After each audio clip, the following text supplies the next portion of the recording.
Hello, welcome back to my channel. My name is Gina, and today we're just doing another comic book haul.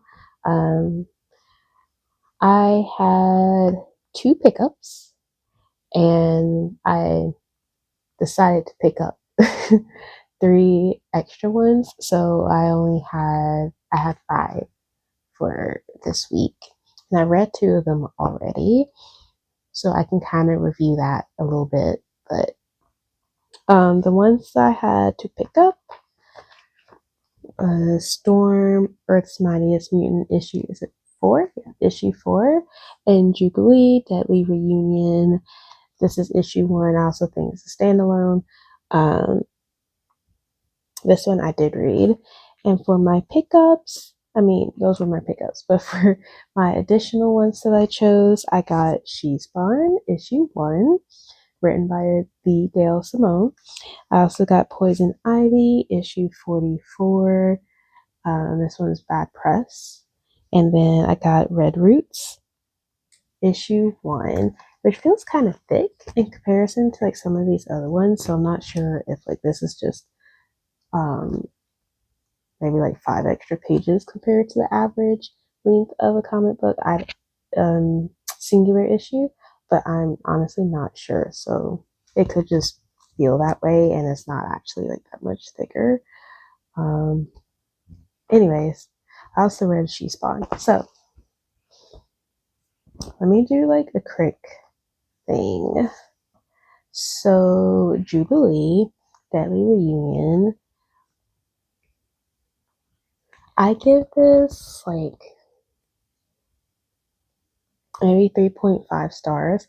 I think this would be very not beneficial, but I think this would be a interesting um bonus to those that are fans of Jubilee, because you kind of get like extra um insight into a little bit of her background, I guess you could say.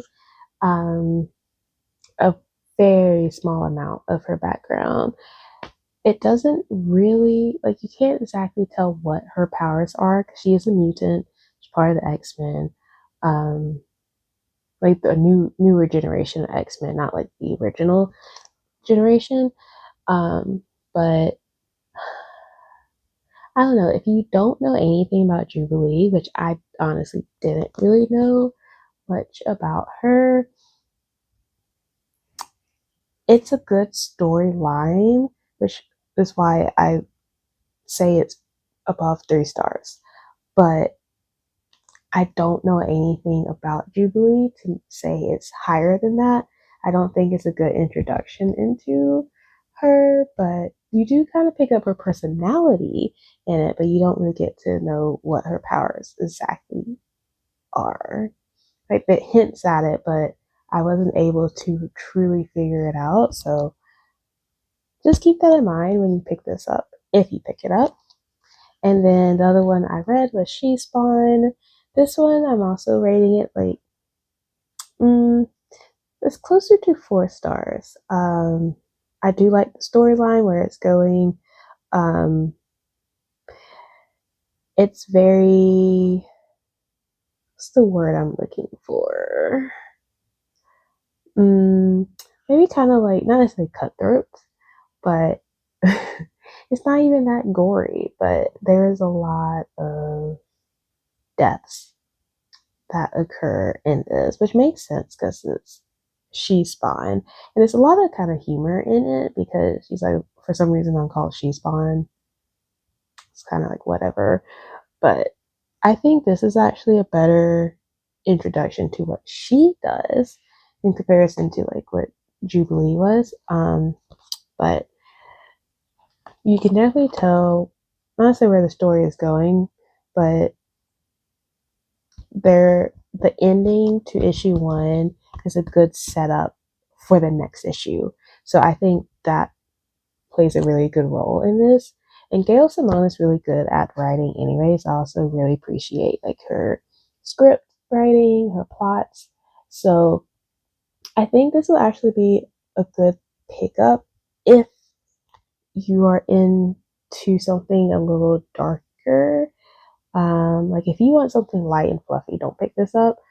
Um, and if you want something kind of mild, not necessarily light and fluffy, but mild in terms of like uh, actions, then I also don't recommend picking up She Spawn. But I think this cover is really cool. I was deciding between this one and a black and white, just ink cover, but I ended up getting assistance on picking this one out. So this is the cover I went with. Jubilee, that was the only cover, like, there wasn't even on the shelf. I think it probably was originally on the shelf on that Wednesday, but by the time I got there on Friday, I'm glad it was on my pull list. If I put it on my pull list, I'm not even sure if I really did, but I'm glad I got a copy of it regardless. And then, of course, there's the other three. Red Roots is a horror one. We're going to see. I also thought it was a really cool cover with a cat on it. Kind of can't really, like, the coloring's a little off, but because of the lighting in my room. But like I said, this feels kind of thick, but it is supposed to be horror, so I'm kind of interested to see how this goes because I do enjoy horror comics quite a bit. Um, so I'm curious on this one. And then Storm. So far, I'm continuing collecting it, but I feel like I'm collecting it at this point out of support, um, rather than me enjoying the series itself. I think it'll get better, but so far from what I've read, it seems like you need to have read other Storm series to understand what's going on in this one completely. Sometimes, like, series, you can just read it without knowing anything else. I don't think that was the case. I think it was fine the first issue, but like the last two issues, issues 2 and 3, was kind of like, so I'm hoping this issue will help clear up some of it and tie it all together a little better than like the last issue, which I rated kind of low. So, um, I love Storm, so I'm hoping this is actually a really good issue. Here's the cover. Um, but we shall see. After a while, there's a chance that I may stop collecting it, but um, we'll see. But this was my pull list, and Poison Ivy I ended up adding to my pull list. So like I'm subscribed or whatever to it. Um, I haven't read this issue yet, but I just finished reading the issue before this, and pretty good. It is actually a really nice series, and this series you do get a good introduction into Poison Ivy and what she's capable of, her backstory and everything. Of course, this is issue 44, so if you start around here, you don't really get that backstory, but you are. I think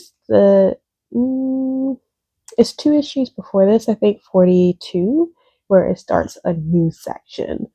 So that's something to keep in mind if you want to jump into this series. 2 issues ago was a good time to jump into it. But if you want to start from the beginning, it does go through Poison Ivy's background and how she became Poison Ivy, why she does what she does. Like it breaks it down really well over like a good plot line at the same time. So this is actually a really good series. I highly recommend Poison Ivy all in. Um, but that's if you're into Poison Ivy. Even if you're not, I still kind of recommend it if you want to get to know her a little more. That's Poison Ivy, in case you don't know who that is. But other than that, if you don't like Poison Ivy, don't read it, you know? But if you're into DC villains, I think this is a good one to pick up. At least the series is. I can't guarantee that starting here is a good spot, but starting 2 issues ago or at the beginning, pretty good. And yeah, so that's that is all the 5 issues that I collected, that I bought this week, and we'll see how everything goes next week. I know I have a couple of things to pick up for next week. I'm at this point where I pick up at least one thing every week, so we shall see how that goes. Therefore, I will see y'all next week. I hope you enjoyed this haul, and until next time, bye.